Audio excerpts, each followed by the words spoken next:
అమ్మ మోని, చెప్పండి అత్తమ్మ. ఏంటమ్మా పెళ్ళే వారం కూడా అవ్వలేదు, ఏంటమ్మా ఆలోచిస్తున్నావు? నాకు అసలు ఈ పెళ్ళే ఇష్టం లేదు అత్తమ్మ.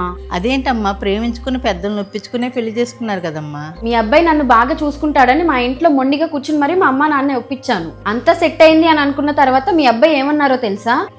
నాకు ఇంకా టైం కావాలి, అప్పుడు దాకా పెళ్లి మాట ఎత్తద్దు అని చెప్పన్నారు. మా అమ్మ నాన్న దగ్గర నాకు మొహం కొట్టేసినట్టు అయిపోయింది. ఇప్పుడు ఏమైందమ్మా, పెళ్ళి అయిపోయింది కదా, అప్పుడు అవన్నీ ఎందుకు? ఇప్పుడు అదంతా ఎందుక? టైం అడిగిన సంవత్సరం తర్వాత వచ్చి పెళ్లి చేసుకుంటా అన్నారు. ఆ సంవత్సరం అంతా ఏం చేశారు? ఈ మధ్యలో నేను ఆయనకు ఒక్కసారి కూడా గుర్తు రాలేదా? ఒక ఫోను లేదు, ఏమీ లేదు. ఇంక నా మనసు చంపుకుని ఆయన్ని మర్చిపోదాం అనుకున్న టైంకి మా అమ్మ నాన్న దగ్గరికి వచ్చి పెళ్లి చేసుకుంటాను అని చెప్పి అడిగాడు. అప్పటికి కూడా కనీసం నన్ను ఒక్క మాట కూడా అడగలేదు. ఈ బాధ అంతా దీనికేనమ్మా? ఇక అలాగే అనిపిస్తుంది అత్తమ్మ, కానీ ఆ బాధ ఏదో నాకు తెలుసు. సరే అయితే, సంవత్సరం క్రితం మీ అమ్మా నాన్న ఒప్పించినప్పుడు నా కొడుకు ఎప్పుడైనా జాబ్ చేసేవాడా? లేదత్తమ్మ. అప్పుడే వాడు నేను పెళ్లి చేసుకుంటే నేను ఎలా పోషించేవాడు, మీరు ఎలా బతికేవాళ్ళు? ఏముంది, కష్టమో నష్టమో ఏదో ఒకటి అడ్జస్ట్ అయ్యి ఉండేవాళ్ళం అత్తమ్మ.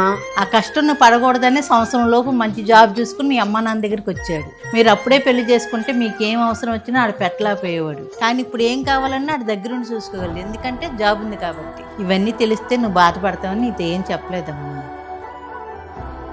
వాడిని ఈ మాత్రం కూడా అర్థం చేసుకోలేకపోయామ్మా. సారీ అత్తమ్మ.